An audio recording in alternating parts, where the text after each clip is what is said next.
Olá, como vão todos? Espero que todos estejam bem, com saúde e em paz. Nós vamos iniciar mais este estudo da doutrina espírita com a prece que Jesus nos ensinou. Pai nosso, que estais nos céus, santificado seja o vosso nome. Venha a nós o vosso reino, seja feita, Pai, a tua vontade, na terra como nos céus. O pão nosso de cada dia dai-nos hoje. Perdoa, Senhor, as nossas dívidas, na medida em que perdoamos aos nossos devedores. Não nos deixes cair em tentação, livra-nos de todo o mal, que assim seja. Nós vamos dar continuidade à leitura que estamos fazendo, leitura e estudo do livro Evolução em Dois Mundos, psicografia de Espírito André Luiz, pelos dois médiuns Francisco Cândido Xavier e Valdo Vieira. Nós paramos na leitura de nota ao leitor, feita pelo autor espiritual, e vamos dar continuidade a ela. Ofertamos braços e pernas artificiais aos mutilados, contudo, somos francamente incapazes de remediar as lesões do sentimento. Interferimos com vasta margem de êxito nos processos patológicos das células nervosas, auscultando as deficiências de vitaminas e enzimas, que ocasionam a diminuição da taxa metabólica do cérebro. Todavia, estamos inabilitados a qualquer anulação das síndromes espirituais de aflição e desespero, que agravam a psicastenia e a loucura. Achamo-nos convictos de que a hidrocefalia congênita provém da acumulação indébita do líquido cefalorraquiano, impondo dilatação no espaço por onde ele mesmo o ocupa, na província intracraniana. No entanto, não percebemos a causa fundamental que a provoca. Então, o André, ele faz para nós, nesses 3 parágrafos, uma reflexão sobre as nossas evoluções do diagnóstico e do tratamento de problemas de saúde na área do corpo físico, na parte física do organismo, que é perecível. A gente entrega, devolve esse corpo físico no momento da morte, e todas essas, vamos dizer assim, esses ajustes de saúde, essas melhorias de saúde que fizemos nesse corpo físico, eles permanecem aqui na Terra quando o devolvemos para o plano material. E se não fizermos, se não aproveitarmos da mesma maneira para fazer esse saneamento de saúde na nossa psique, no nosso espírito, na nossa mente, na nossa maneira de pensar e de agir, fatalmente um próximo corpo físico que venhamos a ter na próxima encarnação carregará consigo essas mazelas da nossa psique, da nossa maneira de pensar e agir, os vícios que ainda carregamos. Então, André Luiz nos chama a essa reflexão sobre como é que se remedia as lesões do sentimento, né? Como é que a gente tem tratado e procurado resolver as nossas mágoas, os nossos desejos de vingança, como a gente tem procurado tratar isso, né? Que atenção a gente tem dado a isso, né? Como é que a gente tem procurado se comportar diante das síndromes da aflição e do desespero, né, que podem até levar à loucura, porque você cura aflição e desespero com esperança. Você cura as lesões do sentimento com amor, com perdão, né? Então, a tradução disso é que a gente desenvolveu remédios e medicamentos e diagnósticos para as coisas físicas e perecíveis, mas a gente ainda não engatinha, a gente ainda não dá tanta importância às coisas espirituais e psíquicas que são eternas e permanentes, né? Então é por isso que ele diz que a gente ainda não busca a causa fundamental que provoca todas essas doenças, que na verdade é o desequilíbrio do espírito, né?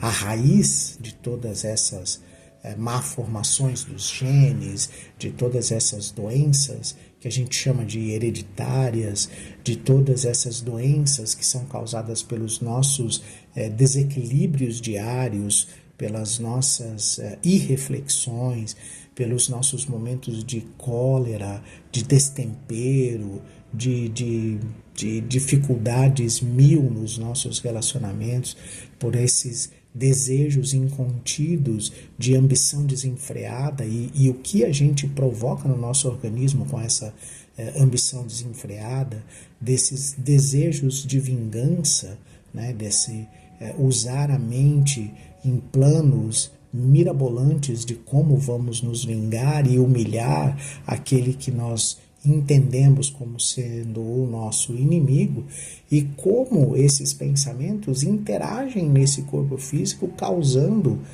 novas doenças e novas dificuldades no corpo físico. E aí o que a gente faz? A gente vai e trata o corpo físico, que é a consequência dessa maneira de pensar e de agir, mas a gente não trata a causa, que é o nosso pensamento, que é o nosso desequilíbrio espiritual e moral que provoca essas reações no corpo físico. Então é a isso que o André Luiz está chamando a nossa atenção. E aí ele continua. Ainda assim, não voltamos para confabular com aqueles que se sintam acomodados ao desequilíbrio. Retornamos à convivência dos que contemplam o horizonte entre a inquietação e a fadiga, perguntando em pranto sobre o fim da viagem. Do espírito voltado para eles, os torturados do coração e da inteligência, aspiramos a escrever um livro simples sobre a evolução da alma nos dois planos, interligados no berço e no túmulo, nos quais se nos entretece a senda para Deus. Notas em que o despretensioso médico desencarnado que somos, tomando para alicerce de suas observações o material básico já conquistado pela própria ciência terrestre, material por vezes colhido em obras de respeitáveis estudiosos, pudesse algo dizer do corpo espiritual, em cujas células sutis a nossa própria vontade situa as causas de nosso destino sobre a terra. Páginas em que conseguíssemos aliar o conceito rígido da ciência, compreensivelmente armada contra todas as afirmações que não possa esposar pela experimentação fria, e a mensagem consoladora do Evangelho de Jesus Cristo, de que o Espiritismo contemporâneo se faz o mais alto representante na atualidade do mundo. Um pequeno conjunto de definições sintéticas sobre nossa própria alma imortal à face do universo. Todavia, para tal empreendimento, carecíamos de instrumentação mais ampla, motivo pelo qual nos utilizamos de dois médiuns diferentes em lugares distintos, dois corações amigos que se prontificaram a receber-nos os textos humildes dos quais se compõe a nossa apagada oferta. Foi assim, meu amigo, que este livro nasceu, por missiva de irmão aos irmãos que lutam e choram. Se não sentes o frio da noite sobre o revolto mar das provações humanas, entorpecido na ilusão que te faz escarnecer da própria verdade, nossa lembrança em tuas mãos traz errado endereço. Mas, se guardas contigo o estigma do sofrimento, indagando pela solução dos velhos problemas do ser e da dor, se percebes a nuvem que te pronuncia a tormenta e o vórtice traiçoeiro das ondas em que navegas, vem conosco. Estudemos a rota da nossa multimilenária romagem no tempo para sentirmos o calor da flama de nosso próprio espírito a palpitar imorredouro na eternidade e, acendendo o lume da esperança, perceberemos juntos, em exaltação de alegria, que Deus, o Pai de infinita bondade, nos traçou a divina destinação para além das estrelas. Assina André Luiz.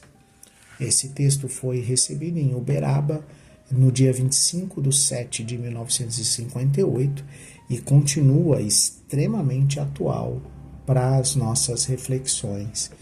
Então, o que ele pede para que a gente reflita? Se nós ainda estamos iludidos, envoltos por essa ideia de que tudo se resolve nesse mundo material em que a gente se encontra, em que todas as nossas atitudes ficarão aqui simples e terminarão com a morte, que todas as nossas escolhas permanecerão aqui, nesse plano terrestre, nesse plano material, e terminam com a morte.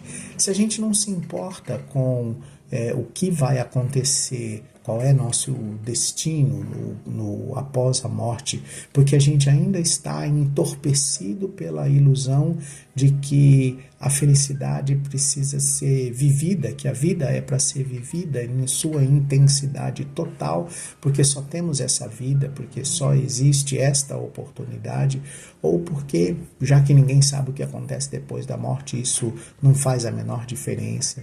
Se a gente acredita que vivendo dessa maneira, nada do que a gente faça vai trazer consequências futuras, até para as nossas encarnações futuras, ou mesmo nessa mesma encarnação. Se a gente acredita pueril a ideia de que os sentimentos pelos outros não nos carregam nem doenças e nem saúde, nem felicidade e nem infelicidade, então nada do que vai estar nesse livro faz sentido para nós, porque a gente acredita que tem que buscar a felicidade a qualquer preço, mesmo que esse qualquer preço seja a infelicidade dos outros e a desgraça dos outros. Se a gente já passou desse patamar, se a gente já percebeu que não vai conseguir alcançar a felicidade por esses meios, se a gente já olha para o futuro com uma indagação de o que vai acontecer comigo depois, Se a nossa consciência já traz o peso da responsabilidade dos atos que a gente comete, a gente não consegue esquecê-los, a gente tenta esquecer ou sepultá-los em algum lugar, mas a nossa consciência traz eles de volta e diz: você errou bem ali, naquele tempo, naquele espaço e com aquela pessoa, você cometeu um erro. E agora? O que vai ser?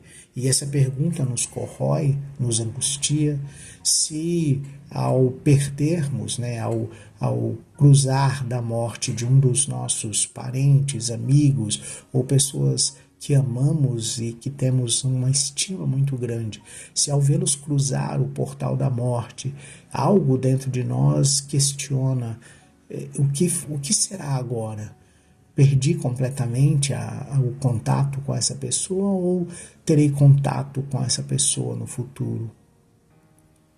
Se o nosso olhar enxerga as injustiças da sociedade, se a gente consegue perceber as agressões ao meio ambiente, as pessoas passando frio, fome, sede, sem um teto sobre suas cabeças e morrendo dessas intempéries naturais quando estamos aquecidos e bem postos em nossas casas e tendo alimento todos os dias e banho todos os dias e troca de roupa todos os dias.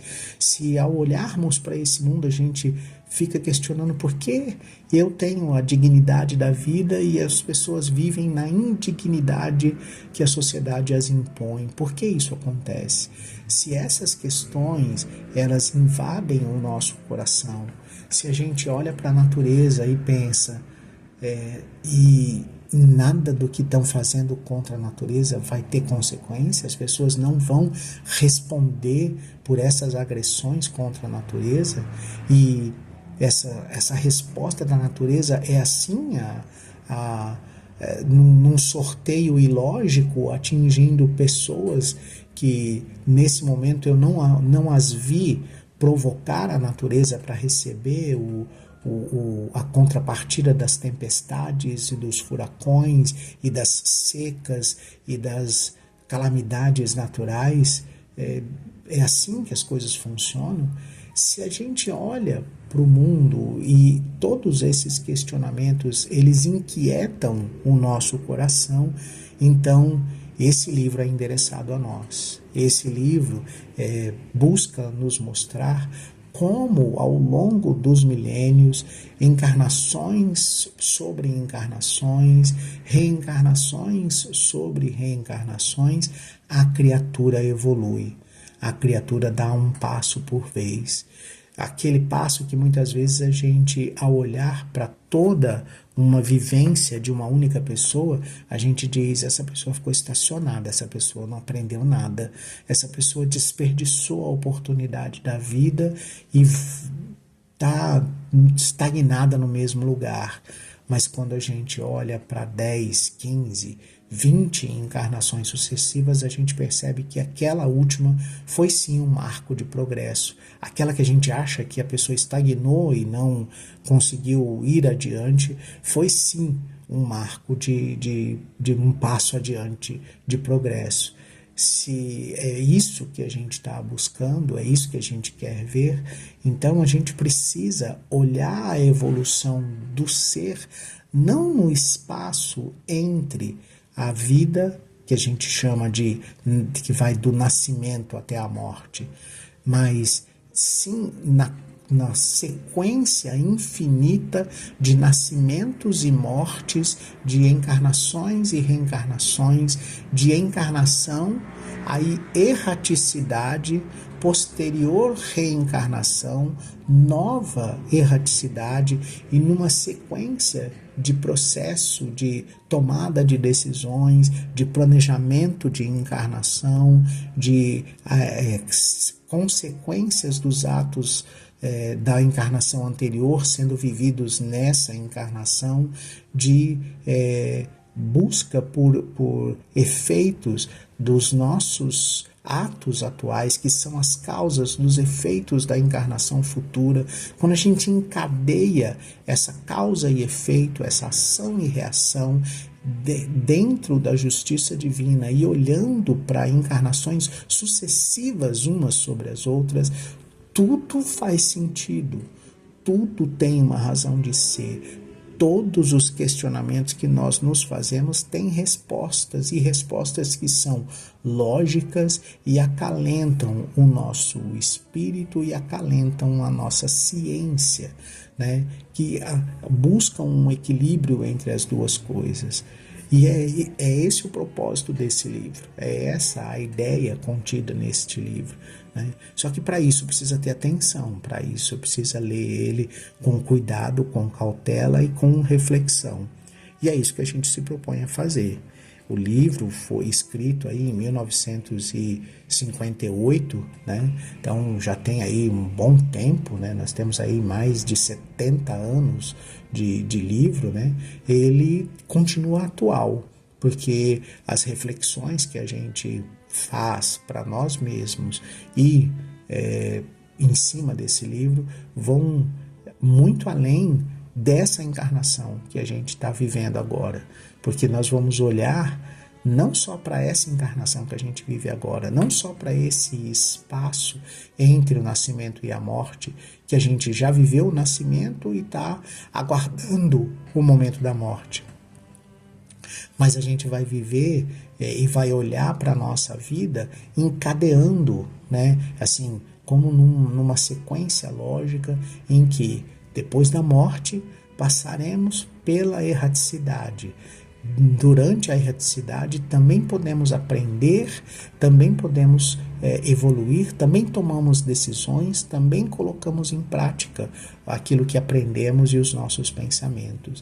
E depois da erraticidade, vamos renascer, nascer novamente num novo corpo físico, nascendo num novo corpo físico com uma vida planejada, não equacionada de forma que a gente não tenha livre-arbítrio, mas planejada. Não vamos ser jogados no planeta ao acaso, em qualquer endereço, em qualquer país, em qualquer cidade, filhos de qualquer família. Não, nossa herança espiritual ao longo dos milênios será respeitada e o nosso perispírito representará a evolução que tivermos feito tanto na última encarnação quanto no nosso período de erraticidade, enquanto aprendíamos para voltar a reencarnar novamente. E esse encarnação, erraticidade, reencarnação, erraticidade, reencarnação, erraticidade, essa sequência de passos e de vida, né, no plano espiritual e no plano material, é que o André Luiz traz para nós a reflexão a respeito e os esclarecimentos necessários para que a gente se entenda não como essa criatura que nasceu e na nossa data de nascimento e viveu da data de nascimento até agora, mas como uma criatura multimilenar que já nasceu e já morreu diversas vezes, milhares de vezes, e ainda vai nascer, e ainda vai viver, e ainda vai morrer outras tantas milhares de vezes em busca desse aperfeiçoamento que todos nós queremos, que a gente chama de felicidade. Eu me despeço de vocês com a prece que Jesus nos ensinou. Pai nosso, que estais nos céus, santificado seja o vosso nome. Venha a nós o vosso reino. Seja feita, Pai, a tua vontade, assim na terra como nos céus. O pão nosso de cada dia dai-nos hoje.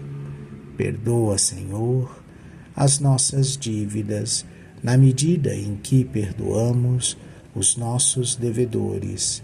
Não nos deixes cair em tentação e livra-nos de todo o mal, que assim seja.